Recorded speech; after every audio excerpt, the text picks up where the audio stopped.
Hello friends, welcome to my YouTube channel accountancy with Sanjeev Sinha sir.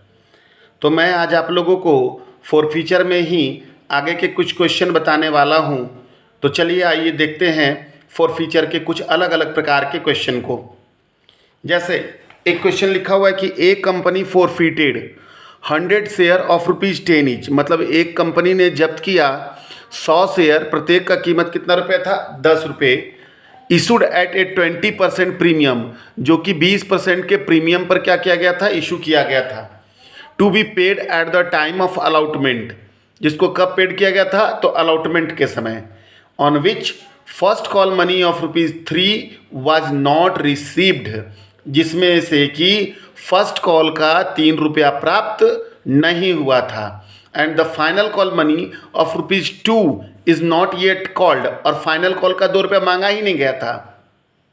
This shares where subsequently री issued at ₹7 पर share as 8 paid up, मतलब इस share को वापस फिर कितना रुपया में री इशू कर दिया गया? 7 रुपया में। और कितना मानकर? 8 रुपया मानकर। Give necessary journal entry. ठीक है, ये एस.के. सिंह के बुक शॉर्ट क्वेश्चन नंबर 16 है। तो देखिए, सबसे पहले इसका हम कंडीशन समझते हैं कि कंपनी ने फॉरफिच किया 100 शेयर, प्रत्येक का कीमत कितना रुपया था? 10 रुपया था। ठीक है। Issued at A premium of 20%, जो कि 20% के प्रीमियम पर इशू किया गया था अलॉटमेंट के टाइम में। On which first call money ₹3 नहीं रिसीव हुआ था, 3 रुपया फर्स्ट कॉल का प्राप्त नहीं हुआ था, जबकि फाइनल कॉल 2 रुपया मांगा ही नहीं था। ठीक है। आगे चलो, तो इन शेयरों को वापस हम 7 रुपया में रीइशू कर दिए, कितना मान करके? 8 रुपया मान करके। तो ये कौन सा कंडीशन का क्वेश्चन है? तो ये कंडीशन है for feature of share issued at premium, मतलब वैसे शेयर को जब्त करना जिन्हें कि प्रीमियम पर क्या किया गया था? इशू किया गया था। ठीक है। उसमें कौन सा कंडीशन है? प्रीमियम मनी रिसीव्ड या नॉट रिसीव्ड? तो भैया प्रीमियम मनी रिसीव्ड हो गया, क्योंकि प्रीमियम किसके साथ था? अलॉटमेंट के साथ था। और मिला कौन मनी? नहीं, कॉल मनी। ठीक है, तो प्रीमियम मनी इज रिसीव्ड। तो सिंपल एंट्री बनना है, तो देखो बनाते हैं journal entry. Journal entries solution बना रहे हैं। यहां से हम सबसे पहले शेयर को क्या करने का? जब्त करने का। तो क्या होगा entry? Share capital account debit, share capital account debit to share first call account और to share forfeiture account. अब देखो यहां पर समझने वाली बात क्या है कि सर आपने फाइनल कॉल नहीं लिखा। तो भाई फाइनल कॉल तो हमने मांगा ही नहीं, हमने फाइनल कॉल मांगा ही नहीं, हमने फर्स्ट कॉल मांगा और फर्स्ट कॉल के बाद ही शेयर को क्या कर लिए? जब्त कर लिए। अब सवाल उठता है कि अमाउंट कितना बिठाएंगे। तो हम लोग कितना शेयर जब्त कर रहे हैं भैया? तो हम लोग जब्त कर रहे हैं 100 शेयर, और प्रत्येक का कीमत कितना था? 10। तो जैसा कि तुम जानते हो शेयर कैपिटल में तो 1000 होना चाहिए था, लेकिन नहीं, रुको, यहाँ पर 100 गुना कितना हो जाएगा? 8 ही हो जाएगा, क्योंकि फाइनल कॉल का कंपनी 2 रुपया मांगा ही नहीं। तो यहाँ पर शेयर कैपिटल में 800, क्योंकि फाइनल कॉल का 2 रुपया मांगा ही नहीं, यानी इसका मतलब कितना मांगा? 8 रुपया ही मांगा। अब आ जाओ, फर्स्ट कॉल पर कितना नहीं मिला था? तो 3 रुपया नहीं मिला था, तो कितना हो जाएगा? 300, 100 गुने 3।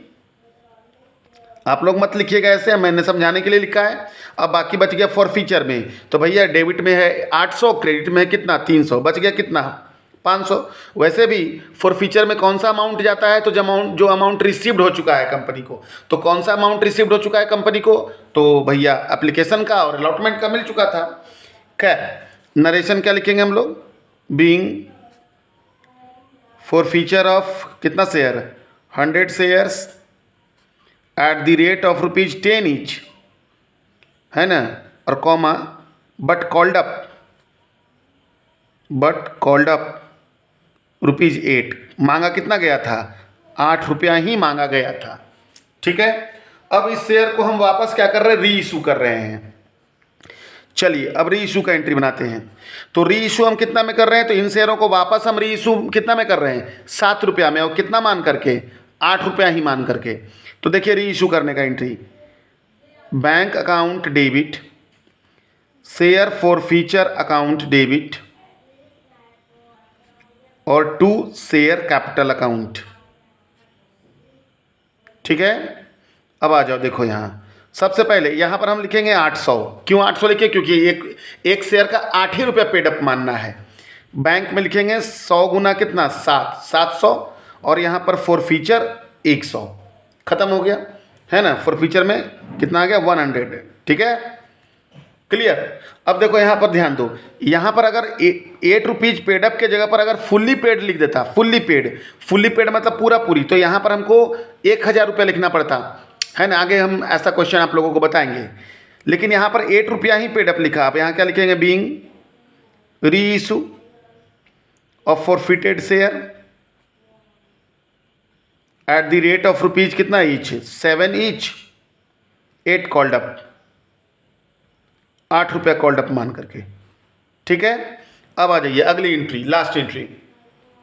जैसा कि आप जानते हो कि शेयर फॉर फीचर अकाउंट के बैलेंस को हम लोग कैपिटल रिजर्व में क्या करते हैं? ट्रांसफर करते हैं। तो देखो यहाँ पर शेयर फॉर फीचर कितना था? 500, ये प्रॉफिट था, और यहाँ 100, तो 500 में चला गया कितना? 100, ये प्रॉफिट और ये लॉस। बैलेंस ट्रांसफर हो जाता है। क्या एंट्री बनता है? Share forfeiture account debit और टू क्या? Capital reserve account. 500 में से गया 100, बचा कितना? 400।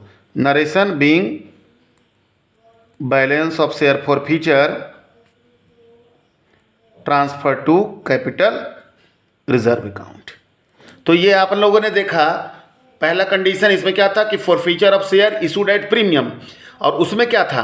Premium money is not received. ठीक है, और उसके साथ साथ इस कंडीशन में ये था कि जो शेयर का फुल अमाउंट नहीं मांगा गया था, फर्स्ट कॉल तक ही मांगा गया था, और फर्स्ट कॉल के बाद ही शेयर को क्या कर लिया गया था?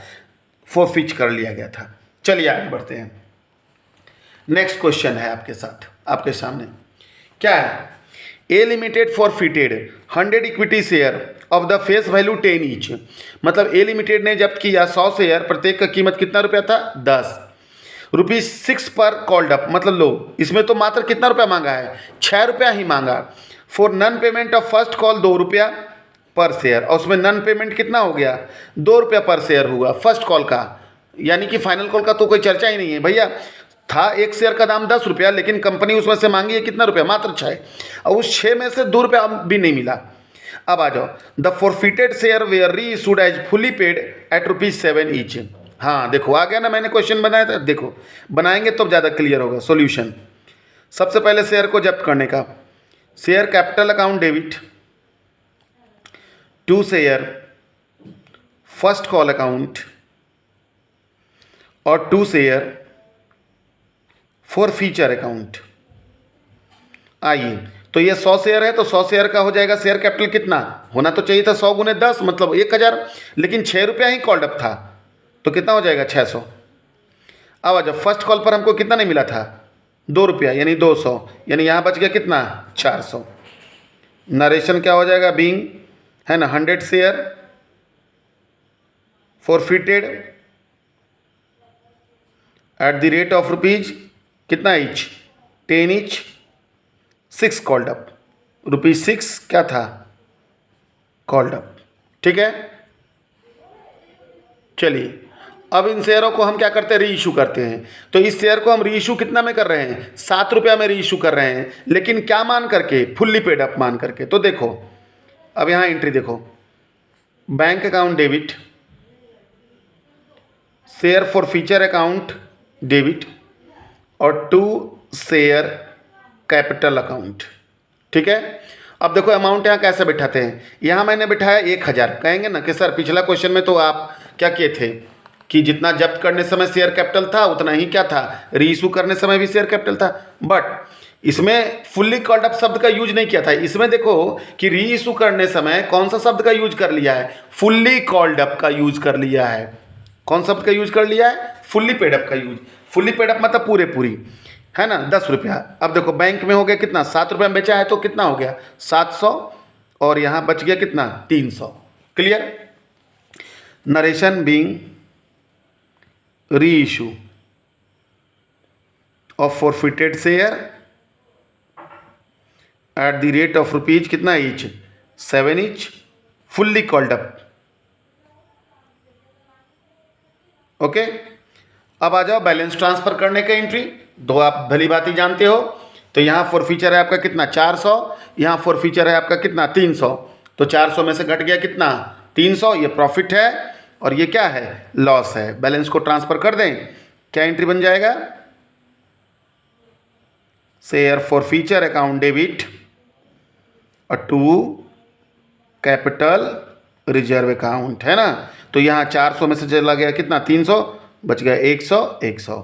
नरेशन क्या हो जाएगा being balance of share forfeiture transfer to capital reserve account. Okay, है ना। तो यही हो गया फॉरफीचर ऑफ शेयर का 2 क्वेश्चन आज हमने आप लोगों के सामने रखा। आशा करते हैं समझ में आया होगा, और कैसा आ रहा है, समझ में आ रहा है ज़रूर कमेंट में बताएं, और आगे इसी तरह से अपना प्यार बनाए रखें। और मैं आपको बीएसटी और इकोनॉमिक्स का भी क्लास स्टार्ट करने वाला हूं, तो ज़रूर कमेंट में लिखें। धन्यवाद।